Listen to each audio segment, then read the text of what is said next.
நிச்சயமாக ஓவியா. தென்காசி மாவட்டம் குற்றாலத்தில் நேற்று இரவு பெய்த மழையின் காரணமாக தற்போது மெய்நிறுவி மற்றும் ஐந்திரவியில் குளிப்பதற்கான தடையானது விதிக்கப்பட்டுள்ளது. அந்த வகையில் தென்காசி மாவட்டத்தை பொறுத்தவரை ஜூன், ஜூலை, ஆகஸ்ட் ஆகிய மாதங்களில் தென்மேற்கு பருவமழை பெய்யக்கூடும். இந்த பருவமழை காலங்களில் பெய்யக்கூடிய நிலையில் குற்றாலத்தில் சீசன் ஆனது களைகட்டி காணப்பட்டு வருகிறது.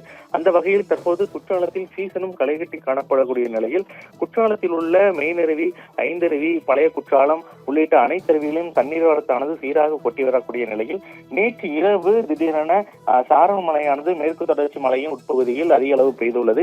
இதன் காரணமாக மெய்நிறுவி மற்றும் ஐந்தருவி பகுதிகளில் தண்ணீரானது அதிகரித்து வெள்ளப்பெருக்காக ஏற்பட்டுள்ளது.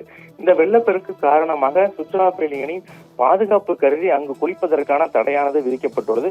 மேலும் தற்போது வார இறுதி நாட்கள் மற்றும் விடுமுறை தினம் என்பதால் குற்றாலத்தில் வார விடுதி நாட்களில் சுற்றுலா பயணிகளின் கூட்டமானது அதிகரித்தே காணப்படும். அந்த வகையில் இந்த வாரமும் சுற்றுலா பயணிகளின் வருகையானது அதிகரித்து காணப்படக்கூடிய நிலையில் தற்போது அவர்கள் குளிக்க முடியாதது ஒரு ஏமாற்றத்தை அளித்துள்ளது.